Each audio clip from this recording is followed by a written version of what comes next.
ఓం నమః శ్రీయతిరాజాయ వివేకానందసూరయే సచ్చిత్సుఖస్వరూపాయ స్వామినే తాపహారిణే.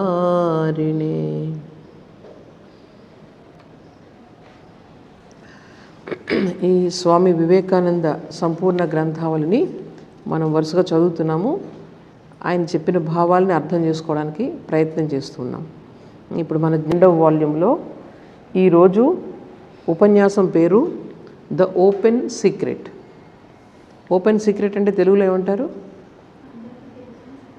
నగ్న సత్యం అంటారు. నగ్న సత్యం అంటారు తెలుగులో. అంటే అది సీక్రెట్ అంటే ఏంటి? రహస్యం. అవునా కదా? రహస్యం. అది ఓపెన్గా ఉంది కానీ ఇది అంటే చాలా లోపల విషయాలు ఏంటంటే మన ఆత్మతత్వం, భగవంతుని తత్వం గురించి చెప్తారు ఇక్కడ. ఓపెన్గా ఉంది కానీ మనం చూడలేకపోతున్నాం. అది ప్రాబ్లం. సీక్రెట్, చాలా సీక్రెట్, కానీ ఇది ఓపెన్. నువ్వు సరిగ్గా కళ్ళు తెరిచి చూస్తే నీకు కనిపిస్తుంది. అంటే భగవంతుని యొక్క ఉనికి అన్నది నీకు కనిపిస్తుంది. కానీ మనం కళ్ళు మూసుకుని ఉండడం అంటే ఈ కళ్ళు మూసుకోవడం కాదు, అజ్ఞానం వల్ల మనం తెలుసుకోలేకపోతున్నాము. ఈ లెక్చర్ని వారు లాస్ ఏంజల్స్లో, కాలిఫోర్నియాలో 5th జనవరి 5వ తేదీ జనవరి నెలలో 1900లో ఇచ్చారు. 1900 అంటే ఈ రోజుకి ఎన్ని సంవత్సరాలు అయింది? ఇప్పటికీ 125 సంవత్సరాల క్రితం ఇది స్వామీజీ అమెరికాలో ఇచ్చినటువంటి లెక్చర్. అప్పటికి ఇప్పటికీ మొత్తం ఎంతో ప్రగతి చెందింది మొత్తం సమాజం అన్నది. కానీ ఇక్కడ చెప్పే విషయాలన్నీ కూడా ఎంత ప్రగతిశీలకంగా ఉంటాయంటే స్వామీజీ చెప్పేవి అప్పట్లో అప్పుడప్పుడే సైన్స్ డెవలప్ అవుతుంది. ఇంత అభివృద్ధి లేదు. ఇక్కడికి వెళ్ళాలంటే కొన్ని నెలలు ప్రయాణించి అమెరికాది వెళ్ళాల్సి వచ్చేది. ఓడలో, విమానాలు లేవు అప్పుడు. ఆ సమయంలో స్వామీజీ అక్కడికి వెళ్ళి చెప్తున్నారు. మొట్టమొదటి ఏం చెప్తున్నారంటే, ఏదైనా ప్రపంచంలో ఒక విషయాన్ని గురించి మనం తెలుసుకోవాలి అంటే దానిని మనం విశ్లేషించుకుంటూ వెళ్ళామనుకోండి, అది ఏమిటి అన్నది నిజంగా మనకు అర్థం కాదు. మనం అర్థం చేసుకోవడానికి ప్రయత్నం చేస్తే ఎలా అంటే, సపోజ్ ఒక పువ్వు ఉంది. ఆ పువ్వు అంటే ఏంటి అని అర్థం చేసుకోవడానికి ప్రయత్నం చేసాం అనుకోండి, వరుసగా మీరు ఏం చేస్తారు? దాన్ని లోపలి దీనిలో ఈ కలర్స్ ఉన్నాయి, రకరకాల పువ్వులు ఉన్నాయి, ఆ పువ్వులో ఇవి ఉన్నాయి, రకరకాల భాగాలు ఉన్నాయి అని మీరు చేసుకుంటూ వెళ్తారు. కానీ ఆ పువ్వు గురించి మొత్తం 100% మీకు అర్థమయ్యిందా నిజంగా అని చెప్పగలరా? ఎవరైనా చెప్పగలరా? ఎంతటి వాళ్ళైనా సరే చాలా చదివి అనలైజ్ చేసి ఇంకా ఏదో తెలుసుకోవాల్సింది ఒక చిన్న పువ్వు విషయంలో కూడా చాలా ఉంటుంది. అంటే మనం దీనితో, మన యొక్క బుద్ధితో దేనిని కూడా పూర్తిగా అర్థం చేసుకోలేము. మీరు ఎంత ప్రయత్నించినా సరే. ప్రపంచం అంతా వదిలేసేయండి, కేవలం ఒక చిన్న వస్తువును కూడా మీరు పూర్తిగా విశ్లేషించి అది ఏమిటి అన్న విషయాన్ని మీరు తెలుసుకోలేరు. కొంతవరకు మీరు తెలుసుకోగలరు, కొంతవరకు ఇలా పనిచేస్తుంది, అలా పనిచేస్తుంది. ఇది ఇక్కడ చెప్తున్నారనమాట. అక్కడికి ఎంత మీరు లోపలికి వెళ్ళినా సరే దాని యొక్క సంపూర్తిగా మనం తెలుసుకోలేము. అక్కడ మన యొక్క బుద్ధి అన్నది ఒక హద్దులు ఉన్నాయి, దానికి ఒక లిమిట్ దాటి వెళ్ళలేదు. అందుకే ఈరోజు ప్రపంచాన్ని అందరూ మేము తెలుసుకున్నాము. ఎక్కడెక్కడికో గ్రహాలకి, వాటికి ఎన్నో చోట్లకి మనం నౌకల్ని, వ్యోమ నౌకల్ని పంపిస్తున్నాము. ఇవన్నీ చేస్తూ ఉన్నాము. కానీ ప్రపంచం గురించి మనకు అర్థమైందా? పూర్తిగా అర్థం కాలేదు. అలాగే భగవంతుడి గురించి ఎప్పటి నుంచో, కొన్ని వందల సంవత్సరాల నుంచి కూడా అందరూ కూడా భగవంతుడు అంటే ఇది అని చెప్పుకుంటూ వెళ్తున్నారు. కానీ భగవంతుడు అంటే నిజంగా మైండ్తో అర్థమైందా? అర్థం కాదు. అర్థమైతే ఎందుకు కొట్టుకుంటారు అందరూ? ఒకలా చెప్తున్నారు, ఇంకొకరు అంటే ఏమీ అర్థం కాలేదు కాబట్టి. నిజంగా అర్థం ఎలా అవుతుందన్నమాట, ఈ మైండ్తో, ఈ యొక్క బుద్ధితో మనం ఎప్పుడూ కూడా దీనిని అర్థం చేసుకోలేము. దేనిని అర్థం చేసుకోలేము? భగవంతుని అయితే అసలు అర్థం చేసుకోలేము. అర్థమైనా? ఈ విషయాన్ని స్వామీజీ ఇక్కడ చెప్తున్నారు. అలాగే పోనీ చిన్నది ఒక ఇసుక రేణువు ఉందనుకోండి, ఆ ఇసుక రేణువు గురించి కూడా నాకు అంతా తెలిసిందని మీరు ఎవరు చెప్పలేరు. దాన్ని భాగం చేసి చిన్న చిన్న ముక్కలు చేసుకుంటూ వెళ్తారు. వెళ్ళేటప్పటికి నిజంగా మనం దాని లోపలికి ఏంటి, దాని యొక్క తత్వం ఏంటని తెలుసుకుంటే అది అనంతము అన్నది అర్థమవుతుందండి మనకి. అంటే ప్రతిదాన్ని కూడా ఇప్పుడు మనకు కనిపించేదంతా కూడా ఈరోజు ఉంటుంది, నాశనం అయిపోతుంది. కానీ దాని లోపల ఉన్న సత్యం ఏంటి? అది మనం చూసుకుంటూ వెళ్తే ప్రతి వస్తువుని మన లోపలికి వెళ్ళే కొద్దీ అనంతంలోకి ఎండ్ అవుతూ ఉంటాం. అక్కడ మనం ఎప్పుడు అంతవరకు వెళ్ళలేదు. నిజంగా అనంతత్వాన్ని మనం చూస్తే కనుక మన బాధలన్నీ పోయినట్లే జీవితంలో. అంటే దానిని మనం ఒకసారి స్పర్శిస్తే మనము అది అన్ని రకాల బాధలు, అన్ని రకాల సమస్యలు ప్రపంచంలో తీరిపోతాయి అని చెప్తున్నారు. అందుకే ప్రతి చిన్నదాన్ని కూడా ఈవెన్ శాస్త్రజ్ఞులు ఎవరైతే ఉన్నారో, సైంటిస్టులు ఈరోజు లోపలికి వెళ్ళి ఇప్పుడు ఈ జడ పదార్థం ఏదైతే ఉందో దాన్ని విశ్లేషించి దాన్ని డిసెక్ట్ చేసి మైక్రోస్కోపులతో చూస్తారు. ఇంకా పెద్ద మెషిన్లు కనిపెట్టారు. చేసుకుంటూ చాలా సూక్ష్మంగా వెళ్ళిపోయారు పదార్థం లోపలికి. అయినా సరే దీనికి అసలు బిగినింగ్ ఎక్కడో ఎవరికి అర్థం కావట్లేదు. ది బిగినింగ్ ఎక్కడా, అది ఏం అర్థం కాక వాళ్ళు ఏం చేస్తున్నారన్నమాట, దానికి ఏదో పేర్లు పెడుతున్నారు. గాడ్ పార్టికల్ అన్నారు. గాడ్ అంటే ఏంటి? ఇదా అని ఎవరు చెప్పలేకపోతున్నారు. ఒక పదార్థాన్నే అది దానికి ద్రవ్యరాశి ఉంటుందా లేదా అనేది ఎవరు నిర్ధారించలేకపోతున్నారు. అంటే మనం ప్రతిదాన్ని ఇప్పుడు టేబుల్ ఉంది, చిన్న ముక్కల కింద కొట్టుకొని చివరికి వెళ్తే ఏముంటుంది ఎవరు చెప్పలేకపోతున్నారు. సో అంటే ఏంటనమాట, మన యొక్క ఇంద్రియాలు ఏవైతే ఉన్నాయో, ఇంద్రియాలు తరువాత మన బుద్ధి, మన మనస్సు చాలా చాలా హద్దులు ఉన్నాయి. ఒక లిమిట్ దాటి బయటికి వెళ్ళలేవు తెలుసుకోవడానికి. అది ఇప్పుడు సైంటిస్టులు కూడా ఈరోజు చెప్తున్నారు. ఇది స్వామీజీ ఎప్పుడు చెప్తున్నారు? ఇది 125 సంవత్సరాల క్రితం. సైన్స్ డెవలప్ అవ్వలేదు అసలు. అప్పట్లో ఇలాగా అన్ని పదార్థాలు ఇవి మైక్రోస్కోపులు ఇవన్నీ లేవు కదా అప్పుడు. అట్లాంటిది 125 సంవత్సరాల క్రితం మా స్వామీజీ మాట్లాడుతున్నారు. మీరెంత లోపలికి వెళ్ళినా పదార్థానికి దాని యొక్క అంతాన్ని మీరు ఈ బుద్ధితో తెలుసుకోలేరు. ఎక్కడో ఒక చోట మీది ఫెయిల్ అయిపోతుంది, వెనక్కి వచ్చేస్తుంది. నాకు అర్థం కావట్లేదు అని చెప్పి మీ మనసు మీకు అర్థం కావట్లేదని చెప్తుంది మీకు. సో అక్కడ కేవలం ఏంటనమాట, లోపల ఒక అంతర్గతంగానే ఒక ఇన్నర్ డిసిప్లిన్, దాని ద్వారానే మనం తెలుసుకోగలము. అది ఇంట్యూషన్ అంటారు. ఒక స్ఫూర్తి, ఒక ప్రేరణ, దాని ద్వారానే తెలుసుకుంటాం కదా, మన ప్రయత్నం ద్వారా మనం తెలుసుకోలేము. సో భగవంతుడు కూడా అంతే. భగవంతుడి అసలు తత్వం ఎలా తెలుస్తుందనమాట, మన లోపల బాగా ప్రేరణ కలిగినప్పుడు. ప్రేరణ ఇప్పుడు కలుగుతుంది మనకు బాగా మంచి పవిత్రంగా తయారైనప్పుడు. ఏ విధమైన కోరికలు లేవు, ఏ విధమైన ఏంటంటారు కోపం కానీ ఇలాంటివేం లేవు. ఇలాంటివన్నీ లేని మనసు ప్రశాంతంగా ఉన్నప్పుడే, అసలు మనసులో ఈ థాట్ వేవ్స్ అన్నీ కూడా తగ్గిపోయినప్పుడు మీకు అసలు ఈ భగవంతుని తత్వం ఏంటనేది అర్థమవుతుంది. కానీ దాన్ని మీరు మాటల్లో చెప్పలేరు, ఎందుకంటే మీలో కూడా అదే ఉంది కాబట్టి. సో భగవంతుని యొక్క తత్వం మొత్తం అంతా కూడా వ్యాపించి ఉంది, అది మీలో కూడా ఉంది. దీనిని మనం తెలుసుకోవాలంటే, అంటే ప్రతిదీ ప్రపంచంలో ఏ వస్తువుని మీరు స్పర్శించినప్పటికీ అది అనంతానికే దారి తీస్తుంది. కానీ మనం చూసే ఓపిక మనకు ఉండదు. ప్రతి దాని వెనుక ఒక అనంతమైన తత్వం ఉంది. దానిని ఏమంటారు?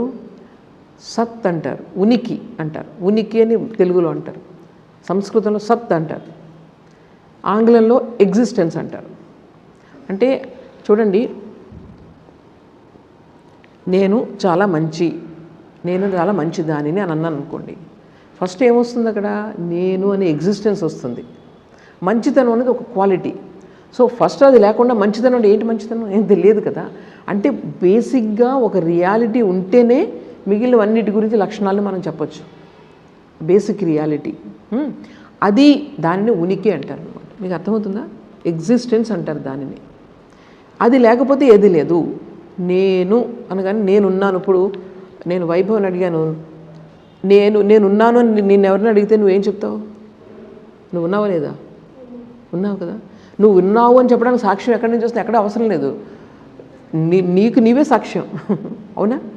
సో అది నా ఎగ్జిస్టెన్స్ అన్నది ప్రతి వాళ్ళకి, అంటే మళ్ళీ అది ఆ ఎగ్జిస్టెన్స్ అని, నేను ఒక బాడీ, నాకు ఒక శరీరం ఉంది, పలానా వాళ్ళ ఇంట్లో పుట్టాను, పలానా పేరుంది, నేను చూడడానికి ఇట్లా ఉన్నాను, ఇవన్నీ కూడా ఏంటనమాట? లక్షణాలు, క్వాలిటీస్. లోపల నేను ఉన్నాను అన్నది ఎప్పుడు, నువ్వు నిద్రలోనూ నువ్వు ఉన్నావు, ఎప్పుడు కూడా నువ్వు ఉన్నావు అనమాట. అది ఎప్పుడు నాశనం కాదు. మరి చనిపోతే ఏమవుతుందండి? చనిపోతే ఏమవుతుంది? మనం ఏమనుకుంటాం? అయ్యో నేను చనిపోతే అంతా పోయింది అనుకుంటాం. కానీ ఆ ఉనికి అది ఏదైతే ఉందో అది అలాగే ఉంటుంది. ఆ ఉనికి ఉంటే మళ్ళీ నేను తిరిగి వస్తానా? నా బాడీ తిరిగి రాదు. మన బాడీతో ఐడెంటిఫై చేసుకున్నాం కాబట్టి ఆ ఉనికి అన్నదాన్ని మనం మర్చిపోతున్నాము. ఇప్పుడు నేను ఒకే ఎగ్జాంపుల్ చెప్తాను, ఎందుకు ఇది ఓపెన్ సీక్రెట్ అన్నారంటే చెప్తున్నాను.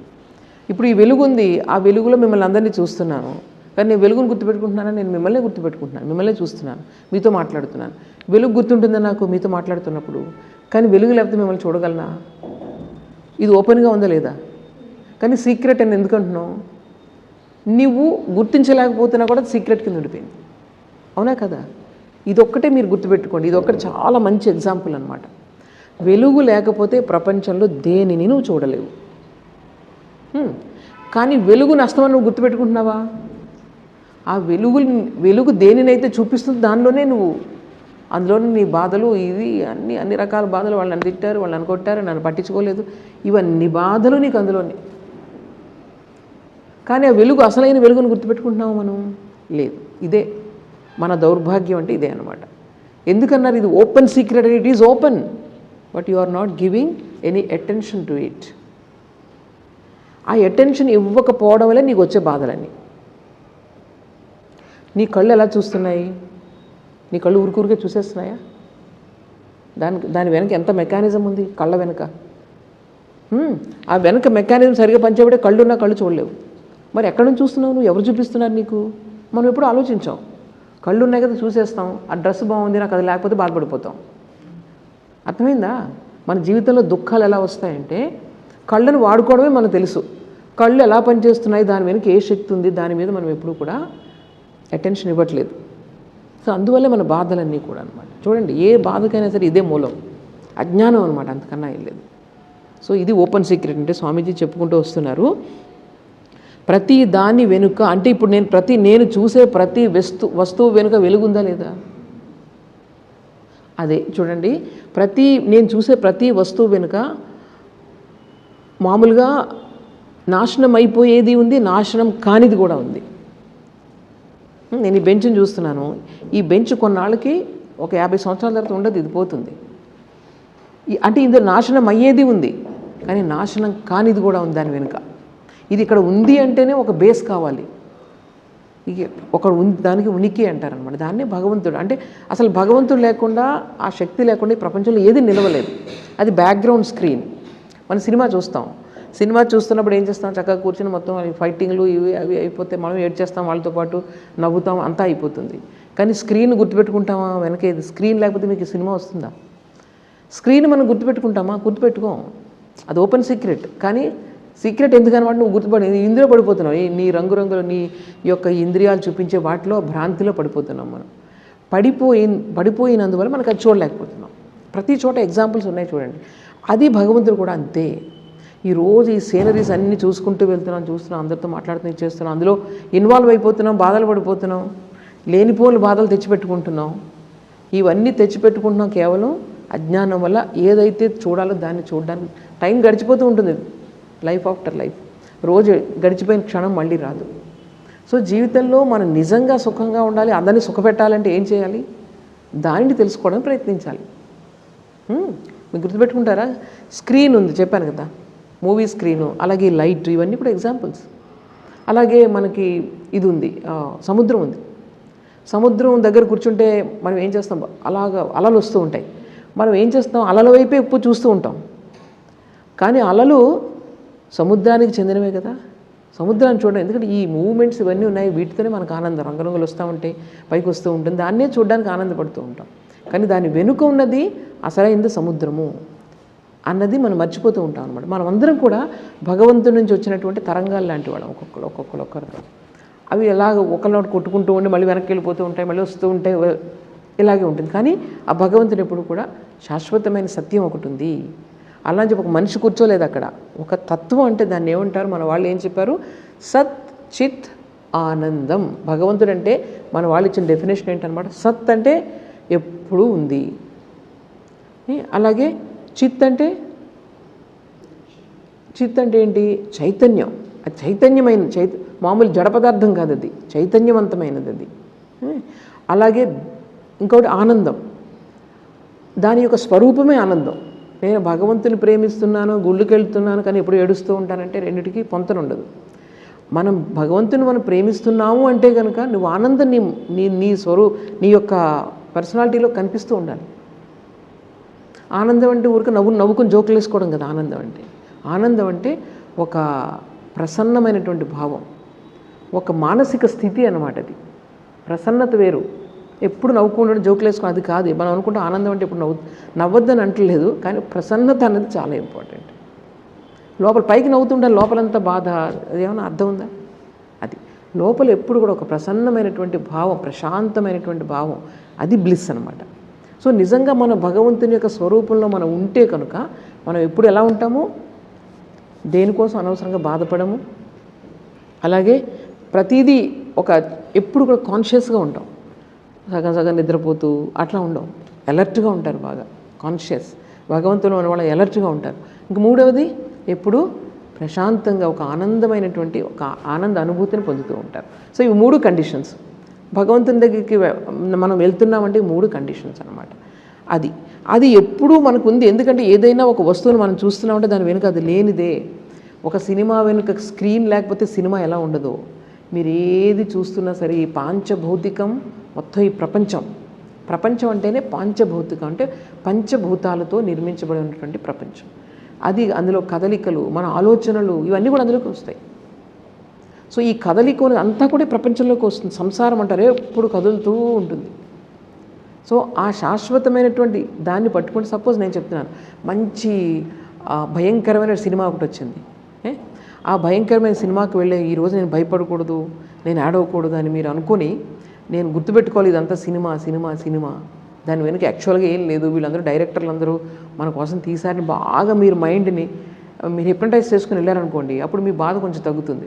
అట్లా కాకుండా వెళ్ళి సడన్గా ఏదో పని చేసుకుని వెళ్ళి సినిమా హాల్లో కూర్చుంటే వాళ్ళతో పాటు ఏడుస్తారు, వాళ్ళతో పాటు నవ్వుతారు, అట్లా చేస్తూ ఉంటారు. అవునా కదా? అంటే అందులో నేను ఆడను, ఈ సినిమాతో పాటు నేను వెళ్ళను. I will be stud because it is only a mere cinema only. ఆ వెనక ఆ స్క్రీన్ మీద ఆడుతుంది, ఆ స్క్రీన్ లేకపోతే సినిమా లేదు. ఇలా మీరు మైండ్ని మీరు రెడీ చేసుకుని వెళ్తే కనుక మీరు దాంతోపాటు, అలాగే జీవితంలో కూడా అంతే. ఒక భగవంతుని యొక్క తత్వం ఉంది దీని వెనుక. మనం ఎవరు ఎక్కడున్నా సరే దానిని మనం తెలుసుకోవడానికే మన ఈ జన్మ, మానవ జన్మ అని దానిని తెలుసుకోవడానికి మనం ప్రయత్నం చేయాలి.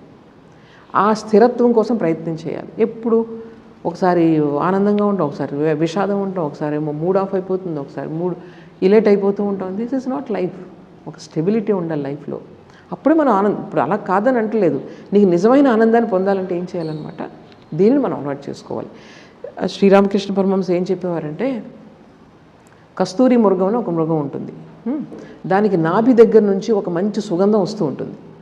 ఆ సుగంధం అంటే దానికి చాలా ఇష్టం అనమాట. కానీ తన దగ్గర నుంచి వస్తుందని దానికి అర్థం కాదు. అందుకని రోజంతా కూడా ఆ సుగంధం ఎక్కడి నుంచి వస్తుందని పరిగెడుతూ ఉంటుందంట. మొత్తం తెలియదు పాపం, మొత్తం జీవితం అంతా మనం కూడా అదే చేస్తూ ఉంటాం. ఏం చేస్తాం? అబ్బా ఆనందం అంతా ఎక్కడ ఉంది, అక్కడుంది, ఇక్కడుంది, బంగారంలో ఉంది, లేకపోతే డబ్బులో ఉంది, కారులో ఉంది అనుకుంటూ ఉంటాం, లేకపోతే వీళ్ళల్లో ఉంది, వాళ్ళల్లో ఉంది అనుకుంటూ ఉంటాం. యాక్చువల్గా నీ లోపలే ఉంది అది. నువ్వేం చేస్తావు? బయట ఉందని అనుకుంటున్నావు, కానీ అది బయట లేదు, యాక్చువల్ నీలోనే ఉంది. ఎందుకంటే కొంతమంది చూడండి ఏమీ లేకపోయినా చాలా ఆనందంగా ఉంటారు. ఎందుకని మరి? కొంతమంది అన్నీ ఉన్నాయి ఇప్పుడు ఏడుస్తూ ఉంటారు. ఎందుకని? అంటే మన యొక్క నేచరే ఆనంద స్వరూపం అనమాట. మనం ఏం చేస్తున్నాం?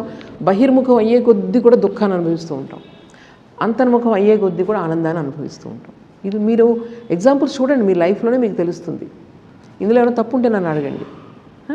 ఇదనమాట. అందుకనే మనం ఏం చేయాలన్నమాట, లోపల ఒక నిర్మలమైనటువంటి ఒక లోపల ఉంది, దానిని మనం ఐడెంటిఫై చేయడానికి ప్రయత్నం చేస్తే అప్పుడు చక్కగా అన్నీ నువ్వు అనుభవించవచ్చు జీవితంలో, అన్నీ వేసుకోవచ్చు. ఎప్పుడూ చెప్తూ ఉంటాము, నీకు ఇల్లు ఉండొచ్చు, బంగారం ఉండొచ్చు, తర్వాత కార్లు ఉండొచ్చు, అన్నీ ఉండొచ్చు, కానీ అది లేకపోతే నేను ఉండలేను అన్న పరిస్థితి రాకూడదు. అది తర్వాత ఇంకొకటి చూడండి, స్వామీజీ ఎగ్జాంపుల్ చెప్తున్నారు. కళలు వస్తూ ఉంటాయి మనకి. కళలో ఉన్నంతసేపు మనం ఏమనుకుంటాం, అదే నిజం అనుకుంటాం కదా. తర్వాత లేచిన తర్వాత అప్పుడు తెలుస్తుంది, అయ్యో ఇది కళ అని. అలాగే మనం ఇప్పుడు కూడా ఒక కళలోనే ఉన్నాం. ఈ ప్రపంచమే సత్యం అనే కళలో ఉన్నాం మనం. అందుకని ఏడుస్తూ ఉంటాం, నవ్వుతూ ఉంటాం, అని చేస్తూ ఉంటాం, అన్నీ బాధపడుతూ ఉంటాం. కానీ ఎప్పుడైతే చూడండి బాగా నేను కళలో డిస్టర్బ్ అవ్వకూడదు, అవన్నీ కళలే అని మీరు ఎక్కువ హిప్నటైజ్ చేసుకుంటే మిమ్మల్ని మీరు నిజంగా కళ వస్తున్నప్పుడు కూడా ఇది కళే కదా అని మనసే చెప్తూ ఉంటుంది లోపల నుంచి. అయ్యో ఇదంతా ఏంటి, ఇదంతా ఆ కళలు సరిగ్గా ఉండదు. చూసారా, ఒకదాని కూడా పొంతన ఉండదు. అక్కడి నుంచి ఒక ఇన్సిడెంట్, ఇక్కడ నుంచి ఒక ఇన్సిడెంటు, అసలు అర్థం ఉండదు ఆ కళలు. ఇవన్నీ కాంట్రడిక్షన్ అనమాట. రీజన్కి అందవు. కళలు మీరు అనలైజ్ చేయండి, దానికి అసలు అర్థం ఉండదు. సేమ్ జీవితంలో కూడా ఇవంతా కూడా మనం అనుకుంటున్నాం ఏదో అంత సత్యం అని చెప్పి, ఇదంతా కూడా ఒక రకమైనటువంటి మనం ఒక భ్రాంతిలోనే ఉన్నాం. ఎందుకు భ్రాంతి అంటున్నామంటే, ఈరోజు మంచిగా ఉన్నది రేపు చెడుగా కనిపిస్తూ ఉంటుంది, ఈరోజు చెడదైపోయింది రేపు మంచిగా అనిపిస్తూ ఉంటుంది. అంటే నీ యొక్క అవసరాన్ని బట్టి అది మారిపోతూ ఉంటుంది, అవునా కదా? అందుకే భ్రాంతి అన్నాం. భ్రాంతి అంటే ఏంటి? డెల్యూషన్ అన్నమాట. ఈరోజు ఒకలా చెప్తుంది, రేపు ఒకలా చెప్తుంది. ఎప్పుడు స్థిరమైనటువంటి ఒపీనియన్ మనకి ఇవ్వదు అనమాట. దట్ ఈస్ కాల్డ్ భ్రాంతి. సో దీనిని మనం ఏం చేయాలన్నమాట, ఈ డ్రీమ్స్ని మీరు అనలైజ్ చేస్తే మీకు అర్థమవుతుంది. అట్లాగే మనం కూడా ఈ జాగ్రత్త అవస్థలో కూడా మనం ఒక రకమైన డ్రీమ్లోనే ఉన్నాం. ఏం డ్రీమ్లో ఉన్నాం? ఈ యొక్క ఇంద్రియాల యొక్క డ్రీమ్లో ఉన్నాం మనం. అవి ఎలా చెప్తే అలా చేస్తూ ఉంటాం. కానీ శాశ్వతమైనటువంటి ఒక సత్యం ఉంది అని ఎప్పుడు కూడా గుర్తుపెట్టుకుంటే మనకి అది మనం తొందరగా జీవితంలో డిస్టర్బ్ అవ్వకుండా ఉంటాము. ఓకే, సో ఇప్పుడు ఈ విధంగా అనలైజ్ చేస్తాం ప్రపంచాన్ని అంతటిని. అలాగే నిన్ను నువ్వు అనలైజ్ చేసుకుంటే చివరికి నీకు తగిలేది ఏంటనమాట? తగిలేది అనంతమైనటువంటి స్వభావం, ఆ భగవంతుని తత్వం నీకు తగులుతుంది. నిన్ను నువ్వు అనలైజ్ చేసుకుంటూ వెళ్ళు. తర్వాత ఫస్ట్ కళ్ళు మూసుకుంటావు, బాహ్యమైనటువంటి జగత్తునంతా కూడా మర్చిపోయి నీ ఆలోచనల వరకు వస్తావు. నీ ఆలోచనలో మళ్ళీ రకరకాలు వస్తూ ఉంటాయి. కొన్ని నీకు ఇష్టమైనవి, నీకు ఇష్టం లేనివి, ఇవన్నీ వస్తూ ఉంటాయి. సో వాటిని కూడా నువ్వు దాటుకుని వెళ్తే నీలో ఒక విధమైనటువంటి ఒక ప్రశాంతమైనటువంటి ఒక స్థితి వస్తుంది. అక్కడ నీకు అసలు ఆనందమే ఆనందం, ఇంక అసలు రెండోది లేదు. అక్కడ ఎక్కడ అది డిపెండ్ అవ్వదు, దేని మీద డిపెండ్ అవ్వదు అనమాట. అటువంటి దాన్ని నువ్వు టచ్ చేస్తావు నీ లోపలికి వెళ్తే. స్వామీజీ చెప్తారు అది. మీరు అది ప్రయత్నం చేస్తే కనుక అక్కడ లోపల అదే అంటారు, ఈ ప్రపంచంలో అన్నిటికంటే కూడా అద్భుతమైనటువంటి వస్తువు ఏంటంటే స్వామీజీ ఏమంటారు? నువ్వే అంటే ఎవరికి వాళ్ళే, మనమే ఇందులో ఎంత అద్భుతాలు. ఒక చిన్న స్వామీజీ ఎగ్జాంపుల్ చెప్తారు. మీ కంటిని తీసుకోండి, మీ కన్ను ఉంది కదా, ఆ కన్నుని చిన్న పిన్నుతో గుచ్చితే అయిపోయింది దాని పని. అలాంటి కన్ను నీకు ప్రపంచాన్ని మొత్తం చూపిస్తుంది. ఆ కన్నే లేకపోతే నీకేం తెలియదు. సూర్యుడు లేడు, ఈ నక్షత్రాలు, ఈ ఆకాశం ఏమీ లేదు. చూడండి, అది చిన్నది, అసలు ఏం లేదు అందులో. అట్లాంటిది అది లేకపోతే ఈ ప్రపంచం యొక్క ఉనికే లేదు నీకు, అంధకారం మొత్తం అంతా కూడా. సో ఇలా మనకు ఎన్నున్నాయి, ఎన్ని రకాల ఇంద్రియాలు ఉన్నాయి, ఇవన్నీ లోపలంతా ఇది సర్క్యులేషన్ జరుగుతూ ఉంది, లోపల నుంచి ఆక్సిజన్ ఇవన్నీ ఎలా కంటిన్యూస్గా జరుగుతూ ఉన్నాయి. అద్భుతమైనటువంటి ఒక వస్తువు అనమాట. ఇంతకంటే మిరాకిల్ ఇంకెక్కడా లేదు ప్రపంచంలో అంటారు స్వామీజీ. సో దానిని మీరు అబ్జర్వ్ చేయండి. దీనిని బట్టి మీకు అర్థం ఏమవుతుందంటే ఈ ప్రపంచంలో ఏది తక్కువ ఏది ఎక్కువ అని చెప్పగలవు నువ్వు. ఒక చిన్న కన్ను మొత్తం ప్రపంచాన్ని చూపిస్తుంది. మరి కన్ను గొప్పదా, ప్రపంచం గొప్పదా? ఏం చెప్తావు నువ్వు? అదే అంటే ప్రతిదీ, ఒక కన్నేనే కాదు, ఏదైనా సరే ఈ ప్రపంచంలో ఒక చిన్న రేణువు, చిన్న కణం కూడా చాలా ఇంపార్టెంటే. అందుకని ఏది లేకపోయినా ఈ ప్రపంచంలో ప్రపంచానికి మనుగడలేదు, ఏది చిన్న కణం లేకపోయినా. అందువల్ల స్వామీజీ అంటారు, ఇది గొప్ప, ఇది తక్కువ, వీళ్ళు గొప్పవాళ్ళు, వాళ్ళు తక్కువ వాళ్ళని ఎప్పుడు అనొద్దు. ఈ ప్రపంచంలో ప్రతి వాళ్ళకి ఒక స్థానం ఉంది, ప్రతి వాళ్ళకి ఒక ఉనికి ఉంది. సో ఏది కూడా తక్కువ ఎక్కువ ఇప్పుడు మనం చెప్పకూడదు అని చెప్తూ ఉంటారు స్వామీజీ.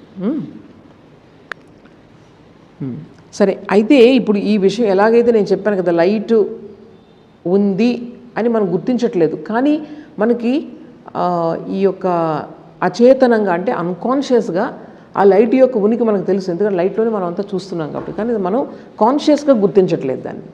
అలాగే భగవంతుడు ఉన్నాడు అన్నది ప్రతి మనిషికి లోపలే ఉంటుంది. అది లేకపోతే కనుక మరి ఈ ప్రపంచంలో ఎన్ని వేల సంవత్సరాల నుంచి ప్రతి సమాజం కూడా భగవంతుడి గురించి ఎందుకు ఆలోచిస్తుంది?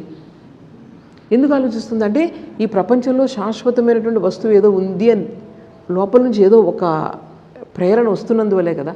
ప్రతి వాళ్ళు కూడా ఇక్కడే కాదు, ఆఫ్రికాలో వెళ్ళండి, అమెరికాలో వెళ్ళండి, యూరోప్లో వెళ్ళండి, అంతకుముందు కొన్ని వందల సంవత్సరాల క్రితం కానివ్వండి, ప్రతి సమాజం కూడా, ప్రతి తెగ కూడా భగవంతుని గురించి ఆలోచించింది. అంటే ఏంటన్నమాట, జీవితంలో మన కష్టాలు వచ్చినప్పుడు సడన్గా ఇదంతా శాశ్వతమా, దీని వెనక ఎవరు నడిపిస్తున్నారు ఈ ప్రపంచాన్ని అంతటినీ అన్న థాట్ ప్రతి మనిషికి వస్తుంది. అందుకని ఇన్ని రకాల మతాలు, ఇన్ని రకాల మార్గాలు ఇవన్నీ వచ్చాయి. సో ప్రతి వాళ్ళలోనూ కూడా ఈ బీజం అన్నది ఉంది, కానీ మనం దాన్ని ఏం చేస్తున్నాం? అన్కాన్షియస్గా చేస్తున్నాం. ఎప్పుడో కష్టం వచ్చిందో, దీని వెనక ఏదో ఉంది అని ఒక పూజ చేస్తాం, అది అయిపోయింది. కానీ దాన్ని సచేతనంగా చేస్తే, భగవంతుడు ఉన్నాడు, దీని వెనుక సత్యం ఏంటని మనం సచేతనంగా కాన్షియస్గా చేస్తే కనుక ఆయన యొక్క ఉనికిని కాన్షియస్గా మనం గుర్తించగలుగుతాం. అది ఓపెన్గా మనం గుర్తించట్లేదు, ఎందుకంటే మన యొక్క దానికి మనం అటెన్షన్ ఇవ్వట్లేదు కాబట్టి అన్కాన్షియస్గా మనం గుర్తిస్తున్నాం. అంతే కదా, నేను నిన్ను గుర్తిస్తున్నానంటే ఇండైరెక్ట్గా ఏంటి, నేను వెలుగును గుర్తిస్తున్నట్లేగా, అదనమాట. అన్కాన్షియస్గా చేస్తున్నాం. కానీ ఆ వెలుగు, నేను వెలుగునే చూస్తున్నాను యాక్చువల్గా అని నేను గుర్తించడమే కాన్షియస్గా చేయడం అనమాట. అది అప్పుడే నీకు భగవంతుని యొక్క అనుభూతి అనేది నీకు కలుగుతుంది అనమాట. మనకు ఆల్రెడీ తెలుసు, దానినే మనం సచేతనంగా చేయాలి.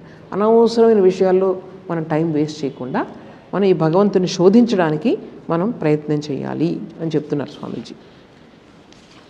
సరే, ఇప్పుడు చూడండి, ఇప్పుడు నేను ఇంకొక విషయం చెప్తున్నాను. మనము ఎలాగ భగవంతుణ్ణి, అంటే మనం భగవంతుణ్ణి మనం గుర్తిస్తున్నాము అనడానికి నిదర్శనం ఏంటంటే, ఈవెన్ అసలు ప్రపంచంలో అనాగరికులు అని ఎవరంటున్నామో వాళ్ళు కూడా ఏం చేస్తారంటే, ఏదైతే ప్రకృతికి విపరీతంగా ఉందో అటువంటి దానిని గుర్తించడానికి ప్రయత్నం చేస్తారు. సపోజ్ ఏంటి, ప్రకృతిని ఏవైతే జయిస్తాయో అటువంటి వాటిని ఆరాధించడం మనిషి అలవాటు చేసుకున్నాడు. సపోజ్ మనం అందరూ రోజుకి 8 గంటలు నిద్రపోతాం అనుకోండి. ఒక ఆయన వచ్చి, ఒక యోగి 2 గంటలే నిద్రపోతాడు రోజుకి.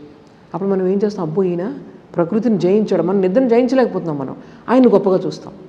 చూసి ఏం చేస్తాం, ఆయన పూజిస్తాం, ఈ సంథింగ్ గ్రేట్. అంటే ఎందుకు గ్రేట్, మనకి ఏదైతే సహజ సిద్ధంగా ఉందో, ఈ ప్రకృతిలో ప్రకృతి సహజంగా ఏదైతే ఉందో దానిని ఆయన అతిక్రమించాడు, అధిగమించాడు, ఓవర్కమ్ చేశాడు. అందువల్ల ఆయన, అంటే భగవంతుని యొక్క ఉనికిని ఎలా గుర్తిస్తున్నారనమాట, ఈ యొక్క సహజ సిద్ధమైనటువంటి మన యొక్క నియమాలు ఏవైతే ఉన్నాయో వాటిని మనం అధిగమిస్తే కనుక అది ఒక గొప్పగా చూస్తాం. ప్రకృతిని ఎవరైతే జయిస్తారో వాళ్ళని, అదే భగవంతుని యొక్క తత్వం అన్నమాట. ప్రకృతికి అధీనంగా ఎవరైతే ఉండిపోతారో, ప్రకృతికి దాసులుగా ఎవరైతే ఉండిపోతారో వాళ్ళే మనుషులు. అంటే అర్థం ఏంటి, మనం ప్రకృతిని జయిస్తే మనం కూడా భగవంతునిగా మారుతాం కదా, అర్థం అందే కదా. సో చూడండి, ఇక్కడ ఫస్ట్ మనిషి ఏం చేశాడనమాట, ప్రకృతిని ఎవరైతే జయిస్తారో వాళ్ళని భగవంతుని యొక్క స్వరూపంగా కొలవడం మొదలుపెట్టాడు. కొన్నాళ్ళకి ఇంకా ఆలోచనతో పెరిగి ఏం చేశాడనమాట, ఇవన్నీ విభిన్న రూపాలు కాదు, ఇంద్రుడని, చంద్రుడని, వరుణుడని, రకరకాల దేవతలు. వర్షం ఎవరో కురిపిస్తున్నారు, బాబు ఎక్కడి నుంచో, పైనుంచి ఒక మనిషి వర్షం కురిపిస్తున్నాడు అనుకుని ఏం చేశారనమాట, అతను ఒక దేవుడికి ఒక పేరు పెట్టారు. అలాగే చంద్రుడు రోజు వస్తాడో వెలిగిస్తూ ఉంటాడో ఆయన ఒక దేవుడు అనుకున్నారు. ఇలా రకరకాల పేర్లు పెట్టి కొంచెం ఆలోచన పెరగగానే ఇదంతా ఒకటే శక్తి, విభిన్నంగా ఉంది అని చెప్పి, ఒకటే భగవంతుడు అని చెప్పి వచ్చారు అక్కడ వరకు.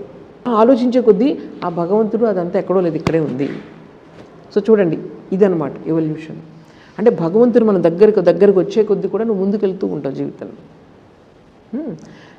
ఆంగ్లంలో ఒక సామెత ఉంది, ఏంటంటే వాళ్ళకి క్రిస్టియానిటీలో చెప్తారు, భగవంతుడు తన యొక్క స్వరూపంలోనే మనిషిని సృష్టించాడు అని. అంటే ఆయనలానే మనిషిని సృష్టించాడు, అందువల్ల మనిషి గొప్ప అని వాళ్ళు అంటారు. స్వామీజీ ఏమంటున్నారంటే, అంటే మన వేదాంతం, మన భారతీయ గ్రంథాలు ఏం చెప్తాయంటే, మనిషి తన యొక్క రూపంలో భగవంతుని సృష్టించాడు. రెండింటికి తేడా చూడండి. వాళ్ళేమంటున్నారు, భగవంతుడు మనిషిని సృష్టించాడు తన యొక్క రూపంలో. మనమేమంటున్నాం, మనిషి భగవంతుని సృష్టించాడు తన రూపంలో. కానీ నిజానికి రూపం లేదా ఆయనకి. ఇది కరెక్ట్ అనమాట. అంటే మనిషి యొక్క ఆలోచనలోంచే కదా భగవంతుడు ఇవన్నీ వచ్చాయి. ఎక్కడి నుంచి వచ్చాయి? మనిషికి ఆలోచనే లేకపోతే ఇవన్నీ ఎక్కడి నుంచి వచ్చాయి చెప్పండి, ఇవన్నీ కూడా.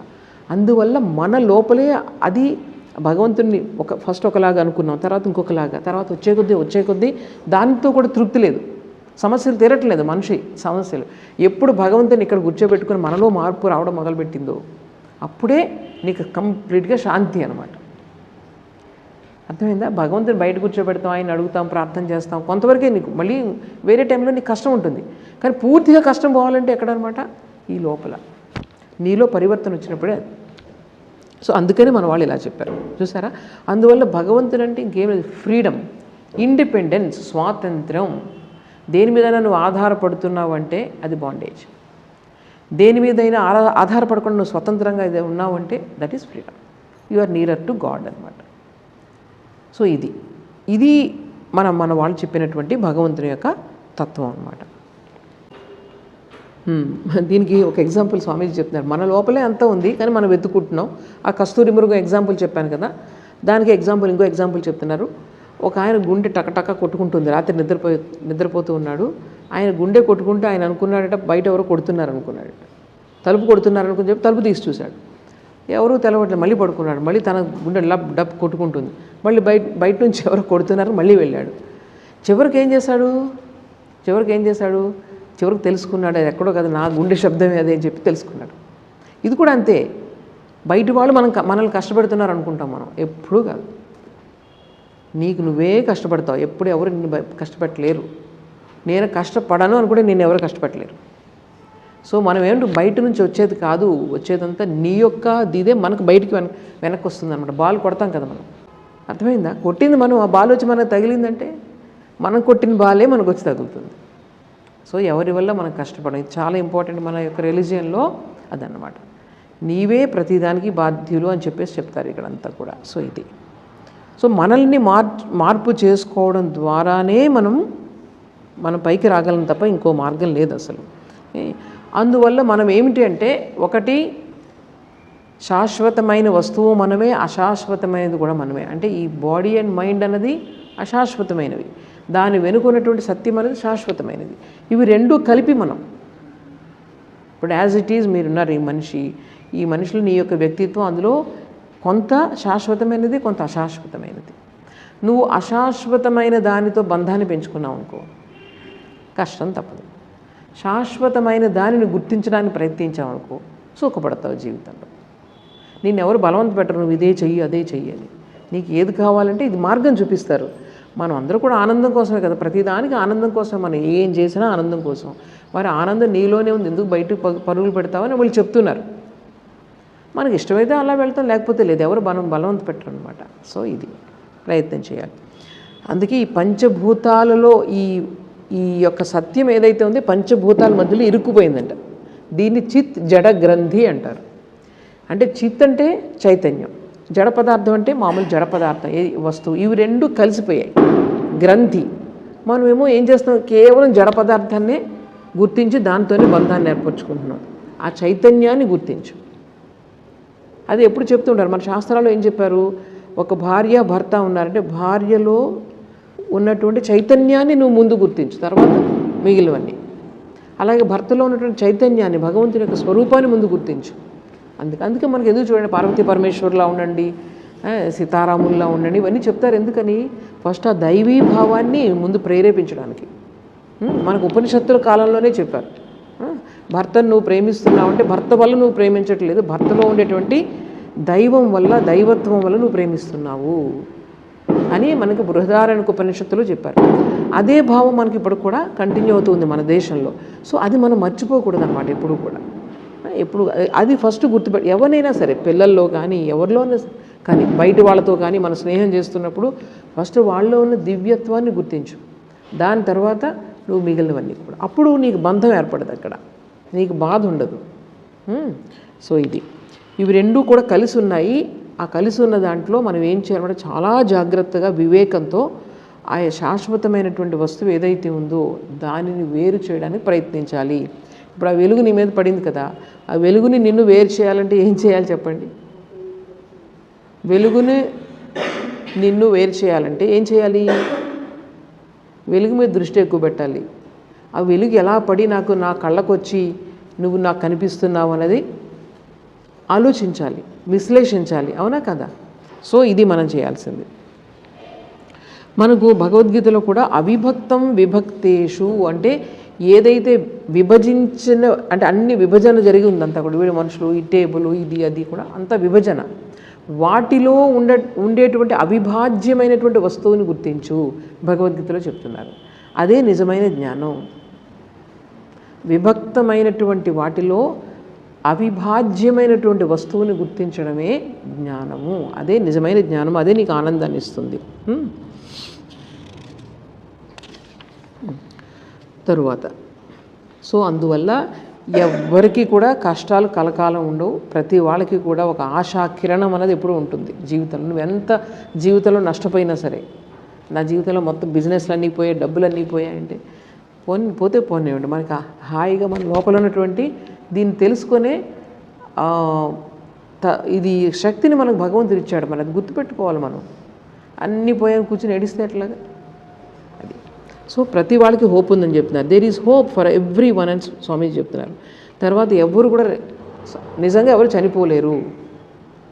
చావు అన్నది కేవలం బాడీకే, చావు అన్నది కేవలం ఈ బాడీ అండ్ మైండ్కే, కానీ నీ ఉనికి అనేది ఎప్పుడు ఉంటుంది.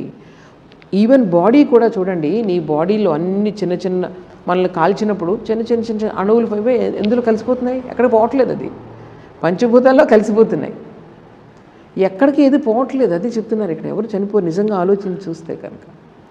అంటే ఈ రూపంలో మనకు దొరకపోవచ్చు, కానీ ఆన్ ద హోల్ ఏది కూడా నష్టపోదన్నమాట. ఇంకో దాంట్లోకి వెళ్తుంది, ఇక్కడ నుంచి ఇక్కడికి వస్తుంది. అలాగే మన ఉనికి అనేది ఎప్పుడు ఉంది. ఎందుకంటే చూడండి, మనం ఎప్పుడన్నా నేను చనిపోవాలని ఎప్పుడు కోరుకుంటాం. మనం ఎప్పుడూ కలకాలం నిలబడాలి, ఎన్ని రకాల హాస్పిటల్స్ తిరిగి ఎలాగైనా ప్రాణాన్ని నిలుపుకోవాలని చూస్తూ ఉంటాం కదా. ఎందుకని అంటే నీ యొక్క స్వభావం అనంతం కాబట్టి, నేను అనంతంగా ఉండాలని కోరుకుంటాను నేను. అలాగే నీ స్వభావం ఆనందం కాబట్టి ఆనందం కోసం నేను ఉవ్విళ్ళు ఊరుతూ ఉంటాను. అర్థమైందా? సో ఇంకా తెలుసుకోవాలి, ఎంత ఇంకా తెలుసుకోవాలి. ఆ జ్ఞానం అనేది నీ స్వభావం కాబట్టి జ్ఞానం కోసం. మరి ఈ మూడు కూడా మనకు కలగకుండా మనకు అడ్డుపడుతున్నవి ఏంటి? నీ శరీరం, మనసే, ఈ పంచభూతాలు, ఈ పంచ ఇంద్రియాలు. సో ఇవే అడ్డుపడుతున్నాయి యాక్చువల్గా నీ స్వభావాన్ని. సో వాటిని కొంచెం నువ్వు జాగ్రత్తగా డిసిప్లిన్ చేసుకుంటే నీకు ఏదైతే ఉందో అది తప్పకుండా నీ దగ్గరికి వస్తుంది. మీకు అర్థమవుతుందా? డౌట్ ఉంటే అడగండి. సో స్వామీజీ చెప్తున్నారు, కొన్ని కొటేషన్స్ ఉన్నాయి ఇక్కడ. స్వామీజీ చెప్తున్నారు, నేను ఒకప్పుడు ప్రపంచం అంటే భారతదేశం అంతా తిరిగారు స్వామీజీ, చేతిలో చిల్లి గవ్వలేకుండా. అటువంటప్పుడు నాకు జీవితంలో ఈవెన్ మృత్యు ముఖంలో కూడా వెళ్ళిపోయాను. నేను ఎన్నో రోజులు తిండి లేకుండా ఉన్నాను. మొత్తం ఇంకా జీవితాలు సొలసిపోయి ఇంకా నాకు మరణం అనేది నా కళ్ళ ముందుకు వచ్చింది. అటువంటప్పుడు నేను చెప్పుకున్నానంటే I have no fear Nar death, I never reverted to that idea. I am it అంటే సోహం. I have no fear Nar death, I never hunger Nar thirst. నాకు ఆకలి లేదు, దప్పిక లేదు. ఎందుకంటే నేను ఆ భగవంతుని యొక్క స్వరూపాన్ని. The whole of nature cannot crush me, it is my servant. ఈ మొత్తం ప్రకృతి అంతా కూడా నన్ను ఏ విధంగానూ కూడా నన్ను అణచివేయలేదు. అది నాకు దాసి, ఈ ప్రకృతి అనేది నాకు దాసి. ఈ విధంగా నా యొక్క శక్తిని నేను ఎప్పుడూ కూడా గుర్తుపెట్టుకున్నాను. అందువల్ల నేను ఎప్పుడు కూడా ఓటమిని చూడలేదు. ఈవెన్ మృత్యు ముఖంలో కూడా నేను ఈ ధైర్యంతో ఉన్నానని చెప్పి స్వామీజీ చెప్తున్నారు. I never had fear nor doubt, death never came to me, I never had father or mother, for I was never born. Where are my foes, for I am all. I am the existence and knowledge and bliss absolute. ఇప్పుడే చెప్పాను కదా, సచ్చిద్ ఆనంద స్వరూపము, సోహం. తర్వాత కోపము, ఈ కోరికలు, ఈ తర్వాత అసూయ, ఇవన్నీ కూడా నన్ను ఏ రోజు కూడా టచ్ చేయలేవు. నేను ఆ భగవంతుని యొక్క స్వరూపాన్ని. ఈ భావంతో మనం ఏం చేయాలన్నమాట, ఎప్పుడు కూడా లోపల ఒక స్ట్రెంగ్త్ని మనం డెవలప్ చేసుకోవాలి అని చెప్తున్నారు స్వామీజీ. ముందు భయం పోతుంది మనకి, ఇది వస్తే కనుక భయం పోతుంది. అయ్యో ఏమవుతుంది, రేపు ఏమవుతుంది, నేను ఇది చేస్తాను అది చేస్తాను, భయం అనేది పోతుంది భగవంతునిలో ఉంటే కనుక. అందుకని మన ఉపనిషత్తుల్లో అసలు భయం లేకపోవడాన్ని భగవంతుడితో పోల్చారు. అభయో వై బ్రహ్మ అంటే, అభయం అంటేనే బ్రహ్మ అంటే భగవంతుడు. అంటే భయం లేకపోతే నువ్వు భగవంతుడి దగ్గరగా ఉన్నట్లు అనమాట. అంటే జీవితంలో ఇంకేం జరుగుతున్నా మన జీవితాన్ని ఎలా ఎదుర్కోవాలి, కష్టాలు సుఖాలంటే ఇవన్నీ నాకు కర్మఫలం ద్వారా వచ్చినటువంటివి కాబట్టి ధైర్యంగా నేను ఎదుర్కోవాలి ఏది కలిగినా. అలాగే నాకు ఆనందం ఎప్పుడు కూడా బయట అన్నీ ఉండొచ్చు, కానీ నీ ఆనందం ఎప్పుడు కూడా నీ లోపల నుంచి వచ్చేలాగా నువ్వు చూసుకుంటే అప్పుడు నీకు అసలు ప్రాబ్లం ఉండదన్నమాట.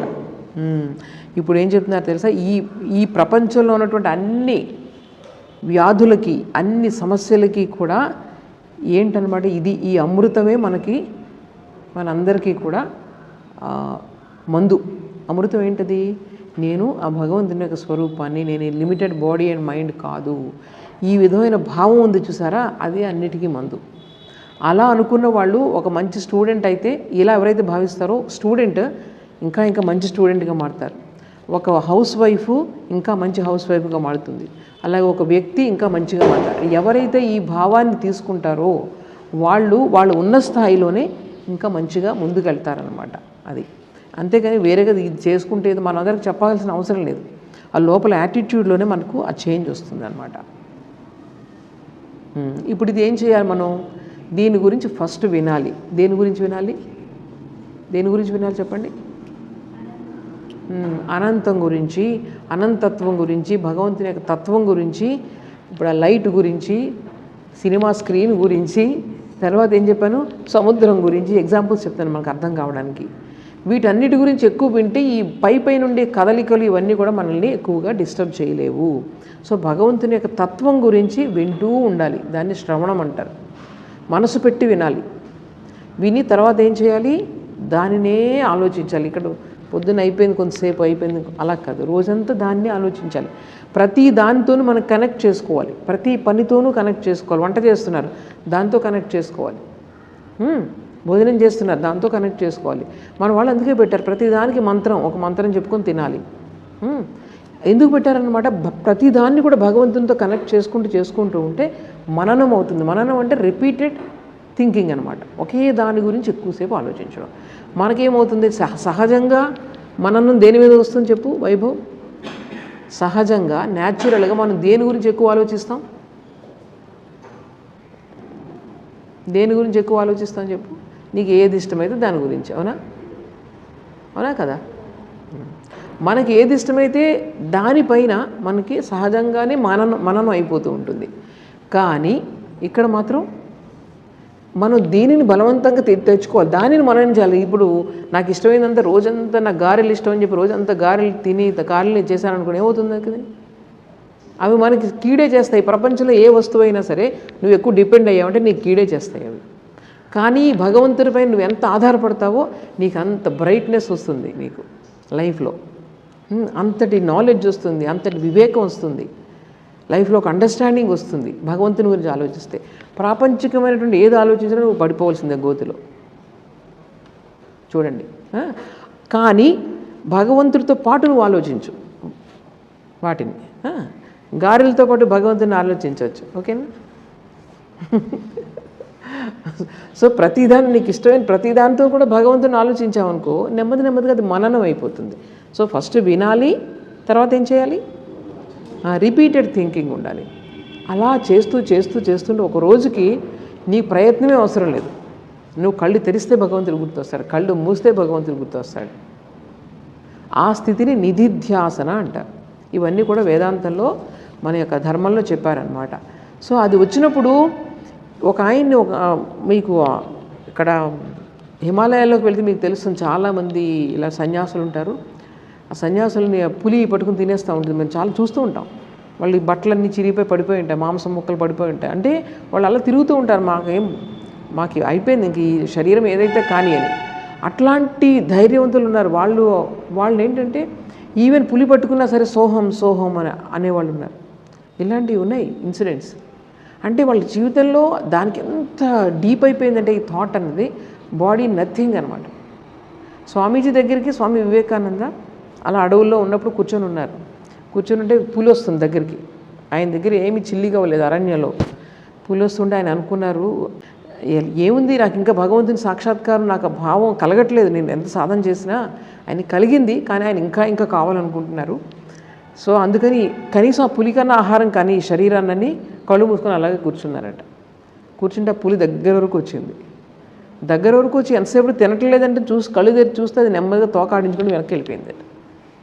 సో పులి శివుడు ఆజ్ఞ లేనిదే చీమైనా కుట్టదంటారు కదా. సో అట్లాగా మనకు నిజంగా చావు రాసిపెట్లుంటే తప్పదు, వచ్చేస్తుంది, వెళ్ళిపోయింది. అదే అంటారు స్వామీజీ, భగవంతుడి మీద ఆధారపడి ఇలాంటివి ఎన్నో చూపిస్తాడు నిదర్శనాలు భగవంతుడు. సో వాళ్ళకి అదేం కాదనమాట. ఇంకెప్పుడు నేను ఇది కాదు, ఈ శరీరం నేను కాదు, కేవలం శరీరం కాదు అన్నది వాళ్ళకి లోపల చాలా పాతుకుపోయి ఉందన్నమాట. అందువల్ల వాళ్ళకి అసలు ఈ ప్రపంచంలో ఏవి పట్టవు. సో అటువంటి స్టేట్స్లో వాళ్ళు ఉంటారు అన్నమాట. సో ఇది మనకు చేయాల్సింది. ఇదొక్కటి గుర్తుపెట్టుకుంటే మనం జీవితంలో అన్ని సమస్యలు తీరిపోతాయి. ఇది ఓపెన్ సీక్రెట్, నగ్న సత్యం. అంటే కళ్ళ ముందే ఉంది కానీ మనం చూడట్లేదు, అది సీక్రెట్గా ఉండిపోతుంది, కళ్ళ ముందే ఉంది. అర్థమైందా? ఎవరికైనా ఉన్నాయా, డౌట్స్ ఉన్నాయా? దగ్గరికి గౌతమ్ చెప్పు. మాతాజీ తత్సత్ అంటే ఏంటి? తత్సత్ అంటే కూర్చో. తను ఏమడుగుతున్నాడు అంటే తత్సత్ అంటే ఏంటని అడుగుతున్నాడు. హరి ఓం తత్సత్ అంటాం కదా, తత్ అంటే సత్యం అనమాట, అది అని అర్థం. తత్ అంటే అది అని అర్థం. అది అంటే ఏంటంటే సత్యం. అది అని ఎందుకు అంటున్నామంటే మనకి ఇంకా తెలియదు కాబట్టి, సీక్రెట్గా ఉంది కాబట్టి. యాక్చువల్గా అది కాదు, అది ఇది ఇక్కడే ఉంది అది. కానీ తత్ అని ఎందుకు అంటున్నామంటే దాన్ని, అది స్త్రీ కాదు పురుషుడు కాదు, అది న్యూట్రల్ జెండర్ అనమాట తత్ అనేది. సంస్కృతంలో తత్ అనేది నపుంసకలింగం అంటారు కదా, న్యూట్రల్ జెండర్. తత్ అనే విషయం వాడతారు ఎందుకంటే అది స్త్రీ కాదు పురుషుడు కాదు భగవంతుడు అంటే, అందుకని అది అని వాడతారు. అది అని ఎందుకు వాడారు, ఇది అని ఎందుకు వాడలేదు? మనకి ఇంకా దాని యొక్క తత్వం తెలియట్లేదు కాబట్టి దూరత్వాన్ని వాడారనమాట. సో సత్ అంటే ఇప్పుడే చెప్పాను మీకు. సత్ అంటే ఏం చెప్పాను నేను? ఉనికి, ఎగ్జిస్టెన్స్. హరి ఓం తత్సత్. తత్సత్ అంటే అది రియాలిటీ, దాన్ని తలుచుకుంటున్నాం మనం. అదే చూడు, అంటే ఏ పని చేసినా భగవంతుని తలుచుకోవాలనుకున్నాం కదా. చాలామంది హరి ఓం అంటూ ఉంటారు, రామ రామ అంటూ ఉంటారు. అలాగే హరి ఓం తత్సత్ అంటే అదే సత్యం, ఆ సత్యం అదే ఓంకారంలో కూడా ఉంది. అది ఓంకారంలో కూడా, ఓంకారాన్ని నాదబ్రహ్మ అని అంటారు. ఓంకారం నువ్వు ఎనలైజ్ చేసుకుంటూ వెళ్తే సౌండ్ని నువ్వు you will touch the infinite, అనంతాన్ని నువ్వు స్పర్శిస్తావు. ఓంకారం నాదబ్రహ్మ అంటారు దాన్ని. సరేనా? సో ఈ విధంగా తత్ అనేది భగవంతుని యొక్క సంకేతం అన్నమాట మన యొక్క వేదాంత పరిభాషలో. అర్థమైందా? ఇంకా ఏమైనా ఉందా?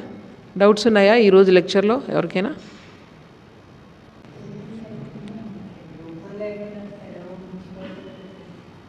చైతన్యం అంటున్నారా? చైతన్యాన్ని ఊహించుకోలేము, ఎందుకంటే చైతన్యం ద్వారానే అన్నీ పనిచేస్తున్నాయి కదా. చైతన్యం ఎలా ఉంటుందని ఊహించుకోలేము, ఎందుకంటే మీరు చైతన్య స్వరూపులు కాబట్టి. కళ్ళు చూడగలవా? అట్లాగే చైతన్యాన్ని మనం ఎప్పుడూ ఊహించలేము, ఎందుకంటే మనం చైతన్య స్వరూపులు. చైతన్యం లేకుండా ఏదీ లేదు కాబట్టి ఎలా ఊహించుకుంటాం?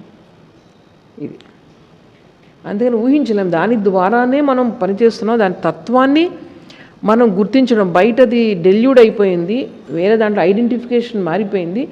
దానిని మనం ఏం చేయాలంటే దాన్ని గుర్తించడానికి ప్రయత్నం చేయాలి. గుర్తించేనే మీకు ఆ తత్వం అర్థమైపోతుంది. చైతన్యం లేకుండా ఏ పని జరగదు. వెలుగు లేకుండా ఏది ఎలా చూడలేకపోతున్నామో చైతన్యం లేకుండా ఏదీ లేదు. ప్రతిది కూడా, ప్రతి దాని వెనుక చైతన్యం ఉంది. అందుకే శ్రీరామకృష్ణులు ఏమంటారు, ఈ ప్రపంచంలో అన్నీ కూడా ఎంగిలైపోయాయంటే నోట్లోంచి మాట ద్వారా వ్యక్తమయ్యాయి. నోట్లోంచి మాట వస్తుందంటే అది ఎంగిలైపోయిందని చెప్పేవారు ఆయన. ఒక్క భగవంతుడు మాత్రమే, బ్రహ్మన్ మాత్రమే, అది చైతన్యం మాత్రమే. ఎందుకంటే దాన్ని వర్ణించలేవు, ఓన్లీ అనుభూతి ద్వారా మాత్రమే తెలుసుకోగలవు అనేవారు. ఆయనకు సమాధి కలిగేది కదా. చెప్దాము ఆ తత్వం ఎలా ఉందో చెప్దామంటే ఇక్కడ నన్ను ఎవరో గట్టిగా నొక్కి పెట్టేస్తున్నారు అనేవారు. అంటే రాదు, ఏం చెప్తావు? అదే నువ్వు కాబట్టి. ఓన్లీ అనుభూతి అంటే ఏ తత్వం అయితే మన ఈ ప్రపంచం అంతా వ్యాప్తి చెందిందో అదే నువ్వు కాబట్టి ఆ తత్వంలో లీనమైపోతావు తప్ప. దానికి ఇంకొక ఎగ్జాంపుల్ చెప్పేవారు, చాలా మంచి ఎగ్జాంపుల్ చెప్పండి శ్రీరామకృష్ణులు. ఒక ఉప్పు బొమ్మ సముద్రం యొక్క లోతు కొలవడానికి వెళ్ళిందట. ఎంత మంచి ఎగ్జాంపుల్ చూడండి ఇది.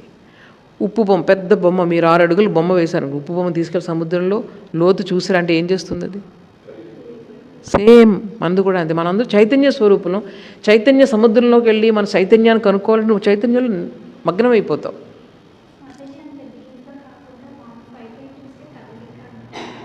ఏది? చైతన్యం కదలిక ఒకటే కాదు, కదలిక అంటే మేనిఫెస్టేషన్ దాని యొక్క అభివ్యక్తి కదలిక అని చెప్పొచ్చు. ఒక అభివ్యక్తి కేవలం కదలికే కాదు. ఎందుకంటే అలా అని కాదు, కదలిక కాదు. ఎందుకంటే కదలిక కంటే కూడా కంట్రోల్లో ఎక్కువ భగవంతుని యొక్క శక్తి ఉంది.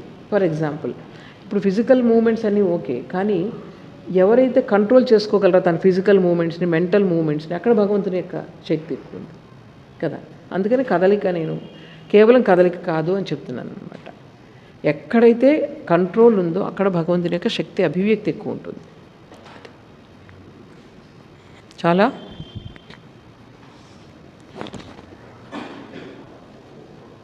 ఓం అసతో మా సద్గమయ తమసో మా జ్యోతిర్గమయ మృత్యోర్మా అమృతంగమయ. ఓం శాంతి శాంతి శాంతి. హరి ఓం తత్సత్. శ్రీరామకృష్ణార్పణమస్తు.